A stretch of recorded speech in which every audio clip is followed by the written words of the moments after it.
in a desert land. Bienvenue dans Écho des ACMTF, votre émission, une émission des assemblées chrétiennes du message du temps de la fin qui sont partout dans le monde, que ce soit chez les Pygmées, que ce soit aux États-Unis. Aujourd'hui, j'ai eu l'honneur de recevoir un grand pasteur, un pasteur qui évolue en Amérique, il évolue en Charlotte. Il est le pasteur Atapi Singiamba, il est pasteur de l'assemblée chrétienne de Charlotte en Caroline du Nord aux États-Unis. C'est avec lui que nous allons parler un peu de l'église de Charlotte. Comment ça se passe là-bas, comment est-ce que le message est perçu là-bas, comment il fait un grand travail pour avoir les enfants de Dieu, pour réunir les enfants de Dieu qui croient au message du temps de la fin. Voilà, nous allons le rencontrer. Je m'en vais le saluer et puis lui donner une place.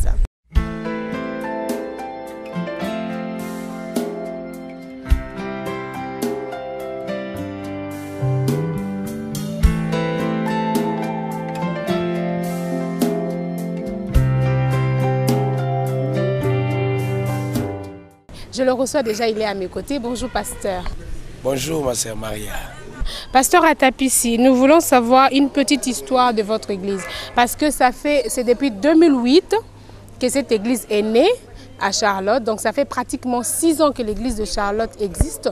Et vous êtes pasteur depuis 2010, donc 2 ans après.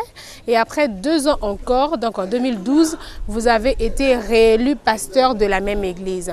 Est-ce que vous pouvez nous raconter une petite histoire de la naissance de cette église et jusqu'à votre nomination à la tête de cette église? Bon, je vous remercie pour m'avoir accordé cette interview ici à Kinshasa, dans la République démocratique du Congo. C'est pour moi un grand plaisir de passer en direct sur la RTVA. Je suis très content, j'ai entendu parler de la RTVA et aujourd'hui je suis devant vous et je vous remercie pour cela. Alors pour la question que vous venez de me poser, l'Assemblée chrétienne de Charlotte avait commencé en 2008 et c'est le pasteur Barouti qui avait commencé cette église-là parce que c'est le membre de son église ici à Rigini qui était parti habiter aux États-Unis d'Amérique. Et alors là, nous étions en crise de la parole, donc nous étions en train de chercher où est-ce que nous pouvions manger, comme on mangeait ici chez nous à la maison. Alors nous nous sommes mis ensemble et nous attendions le pasteur Barouti pour qu'il puisse officiellement commencer une église. Et c'était en 2008, précisément au mois de février, le 3 février 2008, que l'église avait commencé chez moi à la maison. Et de là, on a changé un peu quelques places, nous sommes partis d'un endroit à un autre, et jusqu'à ce qu'on avait trouvé cette salle-là où nous sommes. Et pendant ce temps-là, l'église restait entre les mains des... Donc le pasteur Barouti avait délégué quelqu'un qui assumait son intérim juste après lui parce que lui devait rentrer ici à Kinshasa vu les responsabilités qu'il a à faire face. Alors pendant 2 ans, nous étions là comme huissiers, comme diacres et enfin on avait été élus, c'était le 10 avril 2010 qu'on avait été élus comme pasteur associé de cette église et pendant ce temps, nous avions pu travailler de 2010 en 2012. Il y avait un peu de problèmes, comme ça a toujours été. Les dons de Dieu trouvent toujours sa place, mais avant que ça trouve la place, ça doit quand même connaître un peu de difficultés. Et en 2012, il avait plu à notre Dieu de permettre au pasteur Barouti de me faire revoter à l'église. Et c'était au mois de janvier 2012, c'était le 8 janvier 2012 que j'avais été réélu comme le pasteur associé de l'Assemblée chrétienne de Charlotte. Et à partir de là, j'ai pris les responsabilités de l'église entre mes 2 mains et je prêchais l'évangile pendant 1 mois. Et donc, juste après 1 mois, le réveil est venu, Dieu nous a visités. Et à partir de 2012, à partir du mois de février, et nous avons eu le réveil, je voulais dire, oui, au partir du mois de février, le réveil était venu jusqu'à aujourd'hui. Nous sommes là en train de travailler pour la gloire de notre Dieu. Aujourd'hui que vous êtes pasteur Atapi Singiamba, quelles sont les difficultés que vous avez eu à rencontrer dans ce pays qui est différent d'ici? Et est-ce que votre ministère était né depuis Kinshasa ou votre ministère est né aux États-Unis? Oui, mon ministère, le ministère que Dieu m'a donné, je suis né avec ça, ma sœur Maria. Le ministère, c'est quelque chose que Dieu place à quelqu'un, c'est comme un don. On naît avec ça. Donc, c'est quelque chose d'inné, je suis né comme ça. Mais ce ministère devait être d'abord encadré pour que ce soit comme vous le voyez aujourd'hui. Et la personne qui avait découvert ce ministère avant, c'était le révérend pasteur Baruti Kasongo, qui est mon père. Et lui, il a prié Dieu et c'est Dieu qui lui a montré ça. Ce n'est pas de lui-même. Donc c'est Dieu qui lui avait dit que j'avais un ministère. Et après cela, moi, je lui avais dit que je devais aussi prier pour voir réellement si j'avais ce ministère. Et j'ai prié le Seigneur et Dieu m'a parlé. Dieu m'a parlé, s'il faut que j'entre là, en tout cas, ça va prendre beaucoup de temps. Donc, je suis parti dans la prière et d'abord, j'avais trop peur pour aller prêcher, me tenir devant les gens pour prêcher. Mais alors, quand il fallait que j'aille dormir, mon épouse m'a dit, prie que Dieu te parle, Dieu peut même t'envoyer, Papa Ngiamba, il peut venir te parler. Et je suis parti dormir et j'ai vu comme dans une vision, je vais voir mon père, Papa Ngiamba, qui est déjà décédé depuis 2002. Je vais le voir dans un pays, nous étions en train de marcher dans un endroit qui était très propre. Et c'est comme là chez nous aux États-Unis d'Amérique, dans les magasins qu'on appelle les malls. Donc c'est comme l'ensemble des magasins, et il y a beaucoup d'éclairage, beaucoup de lumière, c'est très propre. Mais quand bien même j'avais vu ça, donc j'ai vu que c'était un endroit qui était meilleur plus qu'ici. Et j'ai vu mon père qui était encore trop jeune, il était beau plus que moi, il n'avait pas de calvitie. Et alors j'ai causé avec lui et il était en train de me prodiguer des conseils. Et il me disait que voilà, tu as un ministère et il m'a dit, tu dois faire ce que le pasteur Baruti est en train de te dire de faire. Et parce que quand tu vas terminer cela, et juste après, tu vas être là où moi je suis. Alors, il m'a dit, tu dois prêcher l'évangile, tu dois faire le travail que moi j'avais fait. Alors, il a dit, quand tu aurais fini cela, c'est alors que tu vas me voir. Voilà, alors j'ai remercié le Seigneur pour cela, j'ai remercié Dieu. Et bien que ça, j'avais encore demandé à Dieu de me donner beaucoup plus de preuves parce que je ne peux pas aller prêcher seulement comme ça. Et Dieu m'a parlé dans beaucoup de manières, Dieu m'a parlé. Si les gens doutent que Dieu ne parle plus aujourd'hui, moi je suis témoin de cela. Dieu m'a parlé dans beaucoup de manières. J'ai vu des visions, Dieu m'a parlé par des voix audibles où il me disait que j'étais son serviteur. C'est alors que j'avais commencé le travail, comme le pasteur Baruti m'avait cédé sa chair, et il fallait que je prêche, mais j'avais eu encore beaucoup peur. Et j'avais demandé à Dieu si réellement c'était lui qui m'avait appelé, je voulais le voir. Et ce jour-là, c'était un matin, vers 5 h du matin, je suis parti à l'église pour prier. Et quand j'étais à genoux en train de prier, chez nous là-bas, c'était pendant l'hiver, il n'y avait pas de soleil à cette heure-là. Et j'étais en train de prier, directement, je verrais une grande lumière qui était en train de défiler devant moi. Et c'était la colonne de feu. J'ai vu ça avec mes propres yeux, ça descendait lentement, ça remontait. Et après, j'ai eu trop peur. J'ai demandé à Dieu que si c'était encore lui, qu'il revienne. Et il est revenu encore, j'ai revu ça. Quand j'ai vu ça, j'avais eu trop peur. Et j'avais fui l'église vers 5 h du matin. Et j'ai dit à Dieu, je voulais encore avoir une autre expérience. Je suis revenu vers 23 h la nuit pour prier un autre jour. Et j'ai demandé à Dieu, parce que j'avais trop de problèmes, trop des histoires qui m'embêtaient, j'avais demandé la présence de Dieu. J'ai dit à Dieu, je sais que tu es là, mais je veux vraiment savoir que tu es là. Alors que j'étais à genoux à l'église, j'étais à l'estrade, seul à l'église vers 23 h.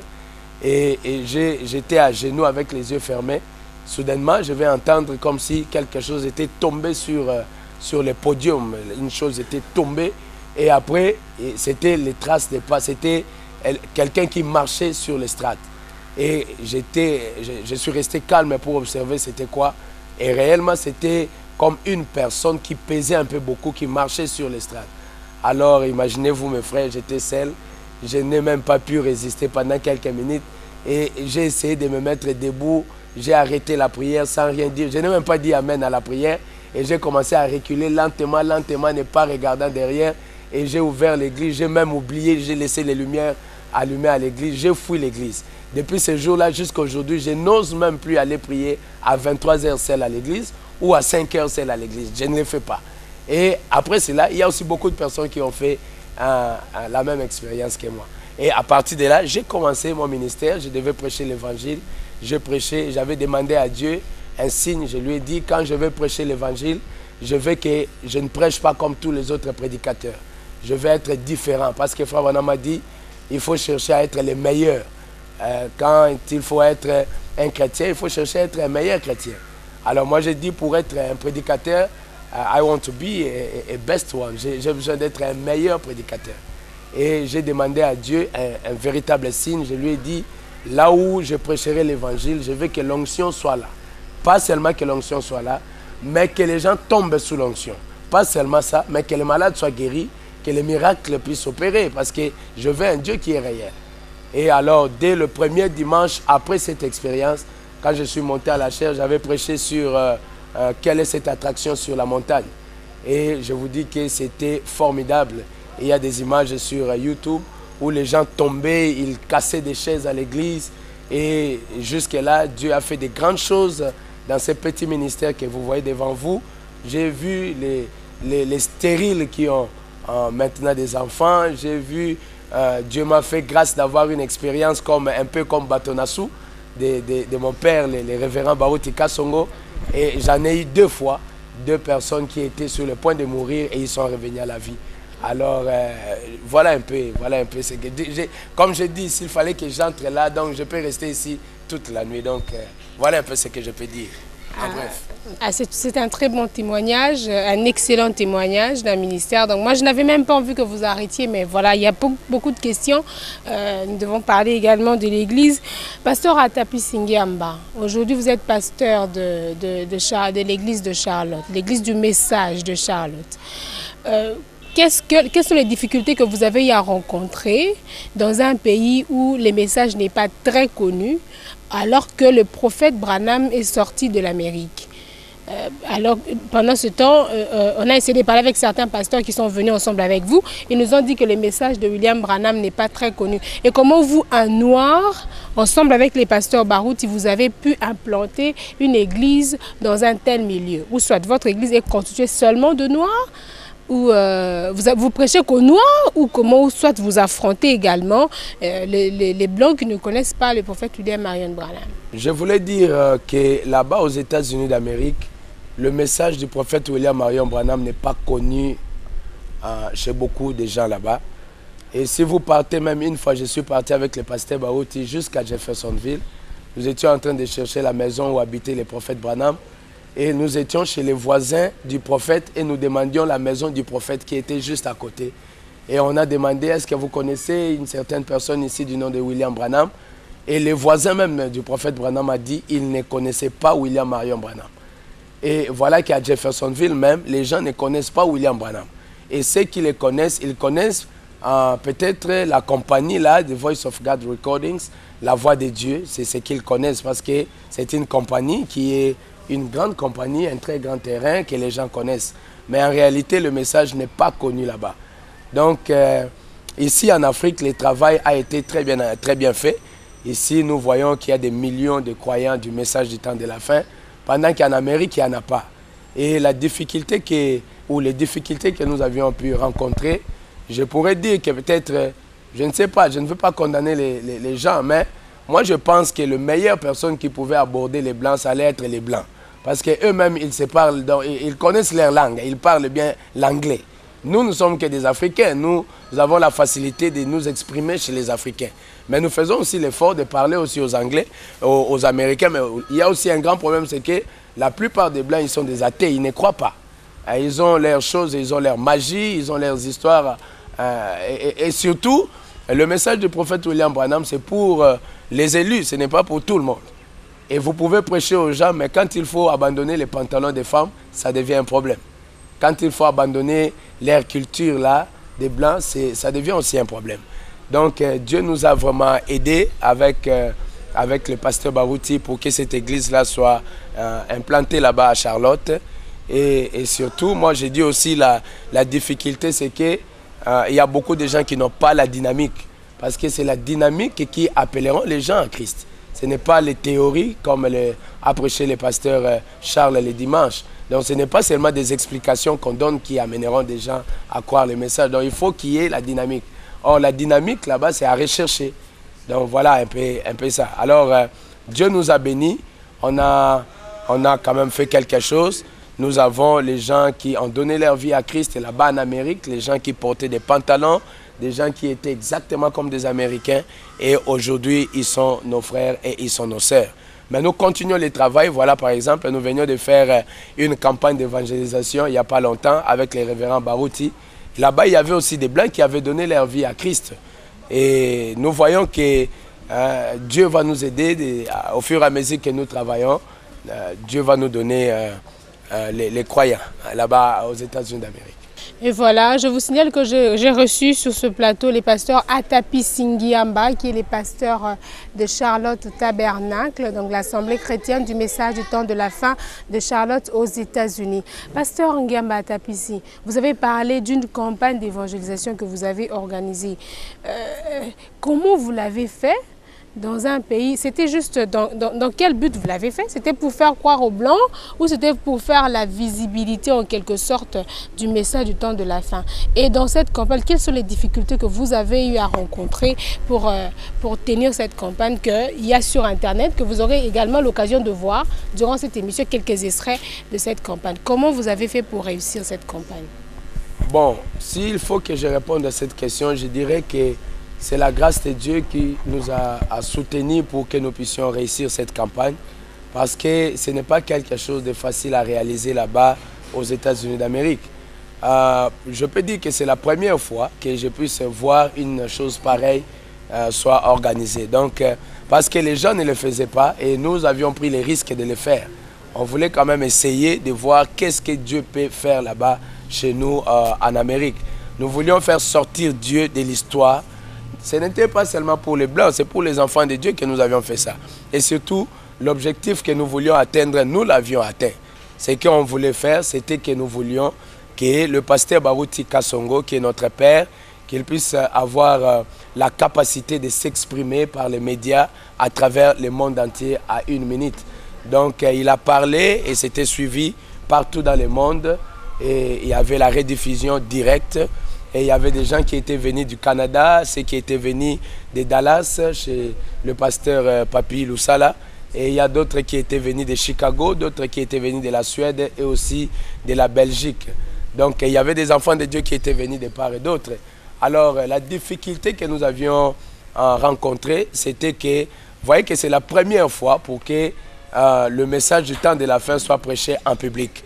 Donc ça ne pouvait pas aussi être facile, comme nous le pensions, mais Dieu nous a bénis et ça a été une très grande réussite, comme vous pouvez le remarquer. Il y a les âmes qui étaient venues à Christ, il y a des guérisons, miracles, il y a des grandes choses que Dieu avait fait là-bas. Et nous croyons que par la grâce de Dieu, nous ne nous arrêterons pas. Nous allons encore inviter le révérend pasteur Barouti Kasongo, si Dieu nous prête la vie. D'ici l'année prochaine, nous allons vous communiquer même la date et nous allons encore faire la même chose au mois de février 2015, Dieu voulant. Nous allons tenir encore une très grande campagne et cette fois-ci, nous aurons comme titre « Avez-vous reçu le Saint-Esprit depuis que vous avez cru ?» Parce que le pasteur Barouti, pour nous aujourd'hui, il est comme Pierre du temps moderne. Donc Dieu lui a donné les clés exactement comme il avait donné à Pierre et nous voulons quand même qu'il puisse venir nous prêcher sur le Saint-Esprit et là-bas aux États-Unis d'Amérique. Pasteur Atapisi, nous remarquons ensemble, moi ensemble avec mes téléspectateurs, que vous avez battu un grand travail et que vous méritez vraiment qu'on vous jette de fleurs de votre vivant. Pasteur Atapisi, le fonctionnement de l'église, comment fonctionnent vos cultes là-bas? Pendant que tout le monde se cherche pour travailler, tout le monde doit aller au travail pour manger, comment vous organisez vos cultes et comment votre église est organisée? Est-ce que vous avez déjà eu à mettre de l'ordre dans l'église, avoir des offices ou comment les choses se passent dans votre tabernacle? l'église de Charlotte est très bien organisée. Il y a de l'ordre qui a déjà été établi. Le pasteur Barouti a déjà établi l'ordre il y a de cela beaucoup d'années. Moi, je suis son associé. Et après moi, il n'y a personne. Donc lui, il est comme notre évêque, comme le fondateur. Et moi, je suis le responsable de l'Assemblée chrétienne de Charlotte. Et nous avons des diacres, nous avons 3 diacres, nous avons 2 administrateurs. Et nous avons l'office de musique qui marche bien, nous avons l'école de dimanche. Et nous avons vraiment de l'ordre qui est bien établi. Et nous avions compris que pour vaincre là-bas aux États-Unis d'Amérique, ce n'est pas le travail qui donne la victoire, ce n'est pas le travail qui bénit l'homme. Ce n'est pas ce que vous pouvez faire pour l'homme qui peut bénir l'homme. Nous avions compris que la réussite, c'est dans la prière et la réussite, c'est en Jésus-Christ. Voilà la raison pour laquelle nous avions essayé de montrer aux enfants de Dieu d'avoir l'importance, de connaître l'importance de la prière, de connaître l'importance du Seigneur Jésus-Christ dans leur vie. Et parce qu'ils ont bien assimilé la leçon, il y a d'autres qui avaient abandonné leur travail du second shift, donc les tours du soir, et ils avaient accepté de travailler seulement le matin pour être à l'église. Donc pour dire que si nous avions, pour nous demander, pour répondre si nous avions l'horaire bien établi pour l'église, oui, nous avons l'horaire. Nous prions, nous nous réunissons chaque mercredi, chaque vendredi et chaque dimanche. Mais bien que ça, bon, vous voyez que l'église est en plein réveil et nous sommes un peu dans la folie du réveil. Nous sommes des fous de Jésus et cela fait que nous nous réunissons des fois pendant toute la semaine. Il nous arrive des fois où je prêche du lundi jusqu'à la fin de la semaine. Et donc, nous n'avons vraiment pas de temps fixé pour ça. Nous partons à l'église, nous commençons, par exemple, les mercredis, nous commençons à 19 h et nous terminons des fois à 22 h et des fois à 23 h. Donc, ça dépend de comment Dieu nous conduit. Mais est-il que nous sommes là des fois tous les jours. Comme avant de venir ici, j'ai eu des services pendant la semaine, toute la semaine presque. Et donc, c'est comme ça que nous fonctionnons pour garder l'église dans l'unité, pour garder l'église dans les faits, pour garder la présence de Dieu dans l'église. Donc nous essayons un peu de les garder constamment dans la présence de notre Dieu en organisant, en multipliant les journées de rencontres à l'église. Pasteur Atapi Singemba, nous avons remarqué, c'est un constat que nous avons fait, nous avons remarqué beaucoup, la majorité de fils des hommes de Dieu deviennent finalement les hommes de Dieu. Vous pensez que les ministères est peut-être aussi héréditaire, ou soit on peut l'avoir du père au fils, ou comment? Alors ça c'est une bonne question que j'ai reçue là, je ne m'y attendais même pas. Mais je pense ceci, que mon père était, Papa Ngiamba, il était un mécanicien de profession. Et il faisait la mécanique. Et en faisant la mécanique, Papa Ngiamba nous initiait dans la mécanique. Je connais les clés de roue, je connais les crics, je connais comment faire le vidange des moteurs, je connais comment changer les bougies. Mais eh bien, je n'ai pas étudié la mécanique. Mais le souhait de mon père était que je sois un mécanicien comme lui. Alors, chaque père qui est un médecin, il aimerait que son fils puisse aussi être un médecin. Alors, ce n'est pas mauvais si le fils du médecin devient médecin. Alors, si les gens de ce monde peuvent avoir cet amour-là pour leurs enfants, qu'ils fassent le travail qu'eux, ils sont en train de faire, à combien plus forte raison pour travailler pour la gloire du Seigneur Jésus-Christ? Moi, Atapi Singemba, je suis un prédicateur. Je suis en train de parler à mes enfants que si moi je ne suis pas là, c'est eux qui doivent continuer le travail. Ça veut dire que mes enfants, ils doivent aussi apprendre comment servir le Seigneur. S'ils ont un ministère pour prêcher l'évangile, oh oui, ils prêcheront l'évangile. Parce que travailler pour le Seigneur, ce n'est pas seulement prêcher l'évangile. Tu peux être là en train de balayer l'église, tu peux être là en train de filmer. Le frère John est en train de me filmer là. Il est un fils du pasteur, il n'est pas pasteur. Il est en train de me filmer, il sert le Seigneur en me filmant. Donc, je pense que si un enfant ou un fils d'un serviteur de Dieu a un ministère, il n'y a rien qui peut l'empêcher d'exercer son ministère du vivant de son père ou après ou après la mort de son père. Je pense que c'est quelque chose qui est correct dans la Bible et nous voyons ça, que c'est quelque chose qui a déjà été produit plusieurs fois. Donc moi je ne vois rien qui peut nous empêcher de travailler pour le Seigneur Jésus-Christ. Donc si moi j'ai un ministère, je vais l'exercer. Donc les gens là qui parlent, très souvent ce sont des jaloux. Et très souvent ce sont des gens qui sont conduits par des démons. Parce que quand quelqu'un a le Saint-Esprit, il va se mettre à genoux pour prier, pour demander à Dieu. Est-ce que vraiment ce ministère-là, c'est toi? D'ailleurs, le ministère, on n'a pas de temps pour aller poser des questions à Dieu. Moi, j'ai un ministère, je n'ai même pas à vous expliquer qu'Atapi, c'est un ministère. Donnez-moi la chair, ou donnez-moi que je vous prêche, que je vous démontre la puissance de Dieu. Vous saurez est-ce que ce garçon ou ce frère, il a un ministère ou pas. Le ministère, ça ne s'explique pas. C'est comme quelqu'un qui chante. Vous n'avez pas à lui demander, toi tu es un meilleur chanteur ou tu es un professeur. Passez-lui le micro, vous saurez s'il saura chanter ou pas. Donc être un fils, si je suis un fils d'un prédicateur, voilà, je suis un fils d'un pasteur. Si je n'ai pas un ministère, vous me cédez la chair, vous saurez que ce garçon est un aventurier. Ça ne se cachera pas. Parce que quelqu'un qui a un ministère, écoutez, j'aime cette question. Quand quelqu'un a un ministère, moi j'avais dit ceci. Dès le début de son ministère, Dieu doit le confirmer, frère. Si Dieu ne le confirme pas, il n'a rien. Il est un aventurier. Et vous ne devez même pas lui écouter. Dans mes prédications que j'ai prêchées avant de venir, j'ai dit, celui qui n'a pas un ministère, il n'a même pas droit à mon respect. Je n'ai même pas à le respecter. Parce que je dois respecter celui-là qui a un ministère que Dieu a donné. Et quand Dieu t'appelle, Dieu doit t'équiper. Dieu a appelé Moïse, il l'a équipé. Il a dit, je serai avec toi. Il lui a donné la capacité d'aller faire le travail. Quand Dieu appelle un homme, Dieu doit l'équiper. Quand tu as un ministère, Dieu doit équiper ce ministère-là. Dieu doit te confirmer. On doit voir les signes que les apôtres avaient. On doit voir ce que Dieu a fait au travers de la vie de William Marion Branham. Eh bien, si quelqu'un n'a pas un ministère, il n'en a pas. Et si quelqu'un a un ministère que vous êtes en train de voir Dieu en train de confirmer, ne combattez pas ça parce que vous combattez Dieu. C'est clair. Donc ça, c'est un virus qui circule ici au Congo. C'est la jalousie. Quand vous venez en Amérique là-bas, le frère Branham, il n'est pas là. Qui est cet Africain-là ou qui est ce Blanc-là qui peut aller à la voix de Dieu et dire que moi, à partir d'aujourd'hui, je deviens le président de la voix de Dieu? Qui peut dire ça? Qui est cet enfant-là d'un grand prédicateur qui peut aller à la voix de Dieu et dire qu'à partir d'aujourd'hui, nous tous, on a créé le message, Joseph Branham, tu n'es plus le président, moi, je deviens président. Mais le président de la voix de Dieu, mais c'est Joseph Branham. C'est Joseph Branham. Et quand vous partez partout, vous allez voir que les parents, ils laissent leurs choses à leurs enfants. Et ça ne crée pas un problème là-bas. Mais pourquoi ça doit créer un problème ici? Ce sont des gens animés par des mauvais esprits. Un point, un trait.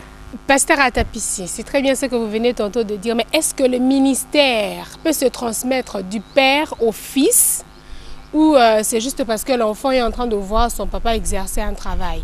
Est-ce que vous pensez également, comme d'autres personnes le pensent, que le ministère peut se transmettre du père au fils? Le ministère se transmettre de père en fils, je ne sais pas. Je ne sais pas si ça peut se transmettre comme ça. Mais moi, je sais que les dons, on est avec ça. Quand tu es né, Dieu te donne la capacité. Quand tu dois être un prophète, tu nais un prophète. Ça va se manifester peut-être plus tard, mais tu es d'abord un prophète quand tu es né d'abord, pour commencer. William Branham est né prophète. Ça, on ne peut même pas discuter avec ça. Bon, s'il faut que ça parte du père au fils, ça, en tout cas, je ne sais pas comment répondre à ça. Pour vous dire vrai, je ne sais pas. Mais moi, le ministère que j'ai, c'est Dieu qui me l'a donné. Et quand Dieu avait parlé au pasteur Barouti, Dieu lui avait dit que j'allais continuer le ministère de mon père. Et je ne sais pas ce qui m'écoute quand je prêche, si je continue ou si j'ai créé encore un autre chemin, je ne sais pas. Mais je pense que quand je prêche, je suis un peu Dieu comme mon père. Et voilà, je vous signale encore une fois que vous êtes dans Écho des ASMTF, cette émission qui fait la visibilité de toutes les églises des assemblées, de toutes les assemblées du message du temps de la fin. Vous êtes pasteur, vous êtes prédicateur, vous conduisez une église, voilà l'espace c'est pour vous. Vous pouvez passer pour nous parler de votre église, comment vous le faites, comment vous organisez votre église, comment ça marche comme le pasteur Atapissi est en train de le faire maintenant. Pasteur Atapissi, nous tendons petit à petit vers la fin de cette émission. Mais nous voudrions vous poser quand même une question qui ne vous a pas été peut-être préparée bien avant. Vous êtes pasteur de l'Assemblée chrétienne de Charlotte. une assemblée du message et vous êtes également le gendre du pasteur Barouti, qui est un grand homme de Dieu reconnu dans ce pays et même à l'extérieur de ce pays. Qu'est-ce que ça vous fait d'être également le gendre de Beka, comme on l'appelle, et être son associé? Qu'est-ce que cela vous fait? Est-ce que cela a emmené quelque chose d'autre dans votre vie ou vous êtes resté la même personne que vous étiez avant? Bon, à cette question-là, je crois que ce sont les gens qui m'observent qui peuvent répondre si je suis devenu une autre personne. Donc, je crois que avoir un ministère, c'est une chose. Et être le gendre du pasteur Barouti, c'est une autre chose. J'ai reçu cette question quand j'étais à Londres. Il y a un de mes frères, un de mes frères qui me parlait de ça. Non, ce n'était vraiment pas une question, donc c'était comme un complément. Il me parlait, il a dit, quand je t'ai vu, je croyais que tu n'allais pas être ce que tu es. Parce que étant les gendres du pasteur Barouti, on croyait que tu allais réagir d'une autre manière. J'ai dit, eh bien, mais le grand problème, c'est le Saint-Esprit. Quand quelqu'un a le Saint-Esprit, être gendre du prophète ou être gendre de Dieu lui-même, je ne sais même pas si ça va changer quelque chose. Le Saint-Esprit va te doser.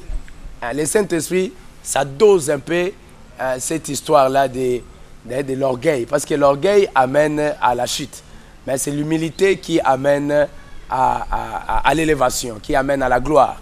Donc, moi, j'ai choisi d'être humble. Je suis le gendre du pasteur Barouti et je suis aussi son associé. Mais je préfère que je sois humble. Et ça me fait du bien que je sois l'associé du pasteur Barouti Kasongo parce que je sais que son Dieu devient mon Dieu. Et ça me fait du bien que d'être son serviteur. Ça me fait du bien que de soutenir ses mains comme l'a fait Josué. Ça me fait vraiment du bien parce que je sais que je serai béni. Et vous savez que moi, je soutiens cet homme parce que, non pas seulement parce qu'il est mon beau-père. D'abord, là, l'histoire des beaux-pères, des gendres, là, pour moi, je mets ça un peu de côté. Moi, Dieu m'a dit que si tu veux que je te bénisse, tu dois soutenir Barouti Kasongo. Dieu me l'a dit à moi. Dieu m'a dit, quand tu parles de ce que moi je fais au travers de son ministère, moi, je vais te bénir. Eh bien, Dieu m'a donné les clés, les secrets pour être béni. Je ne regarde même plus beau-père ou gendre, je ne vois même pas ça. Je dois les soutenir. Donc, ce que moi, je ressens dans mon cœur, c'est le bonheur que d'être à côté de ce grand homme de Dieu qui m'a formé, qui m'a appris comment lire la brochure comme un prédicateur, qui m'a appris comment préparer une prédication. Il m'a appris comment se tenir devant les gens, comment prêcher. Il m'a appris comment faire le travail que je suis en train de faire. Je suis fier de Papa Barouti. Je l'aime et je l'aimerai encore beaucoup et je le soutiendrai encore. Et je serai là au front pour combattre tout le monde qui serait là pour l'embêter. Pasteur Atapi Singiam, aujourd'hui vous êtes le pouls d'une des filles de Pasteur Barouti. Qu'est-ce que vous pouvez dire à votre femme qui vous suit en ce moment? Ce que je peux dire pour mon épouse qui me suit maintenant, je remercie le Seigneur Jésus-Christ pour le pasteur Barouti et maman Alphonsine Bazenga Boula, mère des mères, comme je l'appelle, pour m'avoir donné cette belle fille qu'on appelle Ruth Barouti Bazenga, qui aujourd'hui est devenue Ngiamba. Et cette jolie dame, hein, elle m'a donné 4 enfants. Et David Ngiamba, Janice Bazenga, Joseph Barouti Kasongo et Rebecca Atet Ngiamba. Voilà mes 4 enfants que Dieu m'a donnés, 2 filles et 2 garçons, avec mon épouse Ruth Bazenga. Et je suis très fier de la voir. Vous savez, elle est une très bonne femme. Et pas seulement une très bonne femme, mais elle est une femme très spirituelle. Elle est une femme qui m'aide. Elle a l'onction qui peut rallumer l'onction de la moitié de l'église de Rigini. Du temple de l'église de Rigini, là, comme ça, je crois 20 000 personnes là, ou comment. Ruth en elle seule, hein? En Ruth seule, elle peut donner du courant à la moitié. Même à la moitié plus encore une autre moitié. seulement que Ruth peut donner. Vous savez que je l'ai amené ici les dimanches seulement. J'ai reçu plusieurs témoignages. Je ne sais même pas comment enregistrer ça. Il y a d'autres qui ont dit, quand on a vu seulement maman pasteur debout en train de courir dans l'église, on n'a jamais vu ça. L'autre a dit, j'étais assise, directement l'onction m'a saisi. L'autre a dit, moi aussi j'ai pris la décision, à partir d'aujourd'hui, je suivrai la prédication debout. Et là, c'est seulement ici. Venez à Charlotte, vous verrez, même les femmes qui sont enceintes, elles sont en train de courir. Pourquoi? Parce que mon épouse est trop spirituelle. Alors, je remercie Dieu de m'avoir donné une jolie femme et une femme très spirituelle. Une très bonne mère pour mes enfants, parce que mes enfants là sont spirituels. Ça en tout cas sans faute. Une très bonne femme pour son mari, parce qu'en tout cas, son mari, il est erré. Il est vraiment erré de se dire l'époux de Ruth Bazenga. Donc je suis très fier de cette épouse que Dieu m'a donnée. Et voilà la raison pour laquelle je remercie beaucoup les pasteurs Barouti et maman Alphonsine pour cette épouse qu'ils m'ont donnée. Voilà aussi, c'est une aussi des raisons que je soutiens beaucoup le pasteur Barouti. J'aime beaucoup ce papa-là, il est fort, je l'aime. Et aussi, il m'a donné une très bonne femme, donc je dois aussi le soutenir, je n'ai pas de choix. Qu'ils disent gendre ou pas gendre, je m'en fous. C'est une position que j'ai déjà suivie. J'ai choisi cette position jusqu'à la fin. Parce que je ne me divorcerai pas avec mon épouse. Et d'ailleurs, l'enlèvement, c'est bientôt là, non? Donc je partirai bientôt avec mon épouse. Voilà ce que je peux. S'il faut que je parle de Ruth, papa, je peux préparer une prédication sur Ruth Bazenga. Et je peux prêcher ça comme vous n'avez aucune idée. Avec onction, les gens vont tomber sous l'onction. Et leurs vies vont aussi changer. Mais pour aujourd'hui, je m'arrête d'abord là. Comme je venais tantôt de vous dire, quand nous tendons à la fin de cette émission, nous allons vers les pasteurs Atapisi. Pasteur, un dernier mot pour tous les croyants du message du temps de la fin qui sont en train de vous suivre, pour tous les chrétiens du monde entier, surtout que vous êtes pasteur, vous dirigez une église, un message pour vos fidèles également. Le dernier mot que j'ai à dire aux enfants de Dieu à travers le monde entier, c'est que le Seigneur Jésus-Christ revient bientôt. Arrêtez un peu avec la distraction des discussions du message, des doctrines, des choses qui n'arrangent même pas l'âme de quelqu'un. Cherchez que Dieu puisse entrer dans votre âme. Parce que le Seigneur Jésus revient. Moi, je viens des États-Unis d'Amérique. Je vis là-bas. Il n'y a pas longtemps, j'ai regardé à l'Internet et j'ai vu l'information. À l'information que j'ai vu les avions bombardiers des Russes avec des bombes atomiques qui étaient en train de circuler l'espace aérien américain, qui étaient en train de circuler l'espace aérien canadien et là-bas en Alaska. Et j'ai vu une autre interview qu'on avait interviewé, je crois, le premier ministre de l'Ukraine. Et il a dit que le président de la Russie est en train de provoquer la 3e guerre mondiale. Frère, le prophète William Branham avait vu cette vision. Il avait vu que les États-Unis d'Amérique étaient bombardés par les Russes. Mes frères, les signes que nous sommes en train de voir, ça montre que le Seigneur Jésus-Christ est à la porte. Et pour ceux qui sont ici en Afrique, notre temple là, dont nous sommes venus pour dédicacer, Dieu nous avait dit que ça allait terminer, nous allions entrer là-bas. Et on n'allait pas rester là pendant longtemps et il va revenir. Voilà que le temple est terminé. Aujourd'hui, je me retrouve à Kinshasa pour dédicacer cette église. Je voulais tirer votre attention pour vous dire que le Seigneur Jésus revient. Préparons-nous, ayons le Saint-Esprit pas seulement dans nos esprits, pas seulement dans nos corps, mais ayons le Saint-Esprit dans nos âmes. Parce que c'est le Saint-Esprit qui nous fera entrer au ciel. Ayons l'amour, parce que l'amour, c'est la seule doctrine qui nous fera entrer au ciel. C'est ça les derniers mots que je pouvais avoir. Je remercie toute l'équipe de la RTVA qui sont venus pour me donner cette interview. Je remercie le pasteur Barouti Kassongo qui a autorisé que toute l'équipe de la RTVA soit là pour nous aider. Et je remercie notre frère Barli qui est derrière la caméra, notre frère John Lusala que j'aime beaucoup. Je remercie notre sœur Maria qui a pris son temps pour nous donner cette interview. Que le Seigneur vous bénisse richement et que le Seigneur bénisse tous les frères et sœurs qui vont suivre cette interview. Si quelque part là-bas vous avez été achoppé, je vous aime. Que Dieu vous bénisse.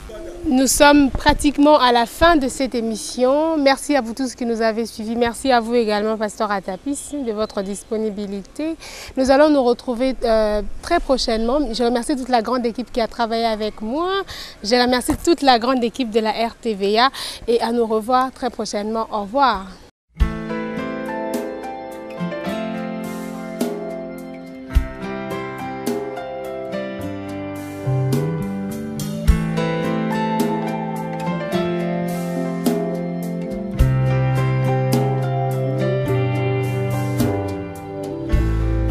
Lost in a desert land, so dry and thirsty,